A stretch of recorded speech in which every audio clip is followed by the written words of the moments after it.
Hai dan selamat sejahtera. Kami dari pelajar antropologi dan sosiologi semester 2 ingin membentangkan Taliban di Afghanistan. Pengenalan negara Afghanistan. Afghanistan yang secara harfiah bermaksud tanah Afghan ialah sebuah negara yang berbukit-bukit tanah yang terletak di Asia Tengah. Sejarah dan budaya yang berlaku lebih 5,000 tahun dahulu, penduduknya memanggil tanah Aryana. Pada zaman pertengahan, ia dipanggil Khorasan, dan pada zaman moden, penduduknya telah memutuskan untuk memanggilnya Afghanistan. Populasi sebenar Afghanistan tidak diketahui, bagaimanapun ia dianggap sekitar 31 juta. 4 kumpulan etnik utama, Pashtun, Tajik, Hazara dan Uzbekistan. Bahasa rasmi negara inilah Pashto dan dari Afghan, Parsi aka Farsi. Pengenalan Taliban di Afghanistan.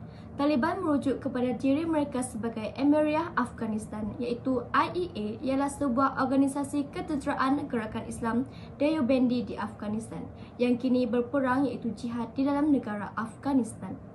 Taliban Pashto Taliban iaitu pelajar juga diejaz sebagai Taliban merupakan puak politik dan agama ultra-konservatif yang muncul di Afghanistan pada pertengahan 1990-an berikutan pengunduran tentera Soviet, kejatuhan rejim komunis Afghanistan dan kerosakan berikutnya dalam ketenteraman awam.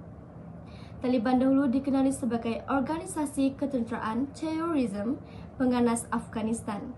Taliban pernah memerintah sebahagian besar Afghanistan dari tahun 1996 sehingga 2001. Pentadbiran mereka telah dikutuk di peringkat antarabangsa atas perlakuan kejam terhadap rakyat Afghanistan, terutama wanita. Menjelang Oktober 1994, Taliban telah mendapat sokongan daripada Pakistan. Taliban telah menguasai Herat pada September 1955 dengan bantuan daripada Pakistan dan menguasai Kabul selepas musuh terpaksa berundur ke utara pada September 1996. Pada Oktober 1999, PBB telah mengenakan sekatan ke atas Taliban untuk menyerahkan Osama, melarang pesawat yang dikawal Taliban daripada berlepas dan mendarat serta membekukan aset Taliban di luar negara. Kegagalan Taliban untuk menyerahkan Osama membawa kepada perluasan rejim sekatan pada 19 Disember 2000, termasuk sekatan senjata ke atas Taliban, larangan perjalanan ke luar Afghanistan dan penutupan pejabat Taliban di luar negara. Prinsip dan peraturan sebelum penjajahan Taliban. Sebelum penjajahan Taliban, Afghanistan mempunyai ketenteraman yang huru-hara kerana peraturan sebelum jajahan Taliban sangat berbeza dengan selepas penjajahannya. Sebelum penjajahan Taliban, Afghanistan tidak menerapkan syariat Islam yang ketat, seperti perempuan dibenarkan keluar rumah dan menuntut ilmu. Mereka juga tidak memberi hukuman yang keras termasuk larangan televisyen, muzik barat dan menari. Sebelum penjajahan Taliban juga, Afghanistan mempunyai patung-patung Buddha sebagai penyembah berhala. Pada abad ke-6, monumental diukir di atas bukit Bandar Bamiyan. Sistem penjajahan semasa penaklukan Taliban. Taliban telah mengumumkan kerajaan sementara untuk memerintah Afghanistan pada 7 September 2011.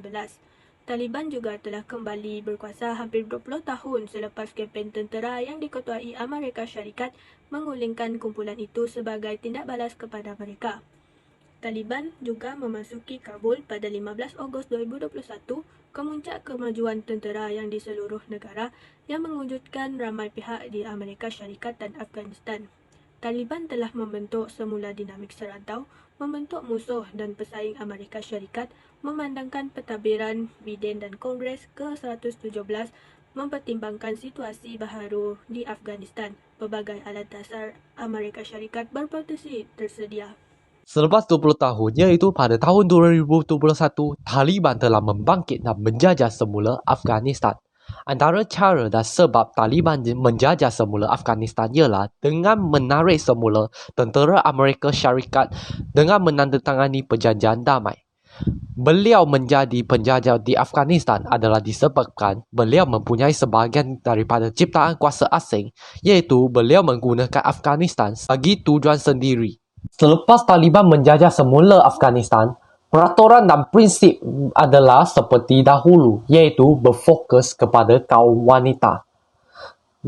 Antara prinsip ialah penggunaan muka dan fizikal secara semula jadi, bersikap sopan dan mereka boleh mendapatkan pendidikan secara bersyarat.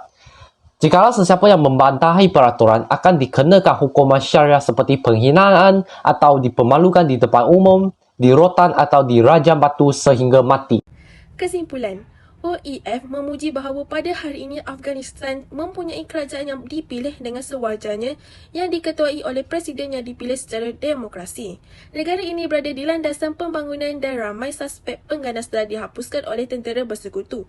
Sebaliknya, OEF telah berjalan selama lebih daripada 6 tahun sekarang. Tetapi tentera bersekutu tidak dapat meletakkan tangan mereka ke atas suspek utama yang dipanggil Osama bin Laden setakat ini. Itu salah satu kegagalan terbesar operasi.